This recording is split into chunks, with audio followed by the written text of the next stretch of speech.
telah melaksanakan 6 bingkai itu, gampang saja, dia akan terlihat dalam 5 karakter dalam dirinya. Pertama adalah basatoh. Orangnya simple, sederhana. Penampilan, pemikiran. Yang kedua tilawah, dekat dia dengan Quran. Yang ketiga sholat. Yang keempat jundiyah. Jadi jundiyah itu adalah mental siap berjuang. Dan yang berikutnya adalah khuluq. Jadi kalau kita lihat, salah satu karakternya adalah orang yang meninggal adalah tilawah, artinya dekat dengan Quran. Makanya pada kesempatan ini bagaimana cara kita bisa bersahabat dengan Quran, sebagaimana diungkapkan oleh Syekh Mustafa Masud dalam buku Fiqh Dakwahnya, jadikan Quran sebagai bekal di jalan dakwah. Jadi kalau kita, pertama gini, sebagai bekal di jalan. Jadikan Quran sebagai bekal di jalan. Oleh karena itu kita harus tahu, harus orang yang sedang berjalan. Makanya tadi kata khuruj min baiti, dia keluar dulu dari rumah, jalan dulu.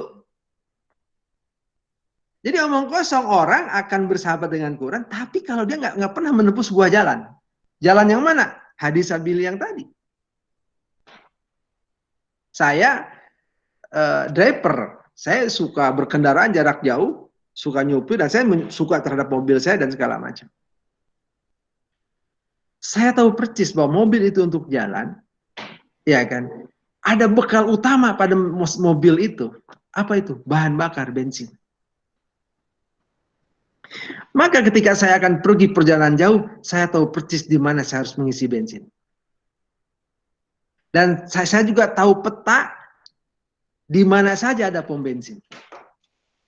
Bahkan saya tahu juga bagaimana agar mobil itu akselerasinya kuat, bensin yang saya pakai bensin jenis apa. Bila perlu, bensinnya itu ditambah lagi aditif supaya dia lebih naik ronnya sehingga pembakarannya cepat. Itu adalah orang yang mengerti tentang kendaraan yang dijalaninya dan dia mengerti tentang jalan sedang ditempuh. Sama. Ketika kita sadar ada di jalan dakwah, maka kita akan butuh bekal kita. Apa bekal kita? Al-Quran bekal kita, maka orang tidak akan pernah menjauh dari bekal itu. Kenapa orang jauh dari Quran? Atau musim-musiman dia dekat dengan Qurannya? Karena dia musim-musiman juga ada di jalannya. Tapi kalau kita sudah memutuskan bahwa kita selamanya di jalan dakwah ini, maka kita nggak akan musim-musiman. Nah, mengapa saya baca bolak-balik buku Fiqh Dakwah yang saya bersama Masud ketika bicara tentang bekal, ya selain ada sholat segala macam, Quran disebutkan sebagai bekal utama tadi itu. Bahasanya menarik, bekal. Ya kan, bekal. Artinya apa? Hanya orang yang sedang berjalan membutuhkan bekal. Hanya orang yang ingin sampai kepada tujuan yang dicapainya, dia akan menyiapkan bekal semuanya.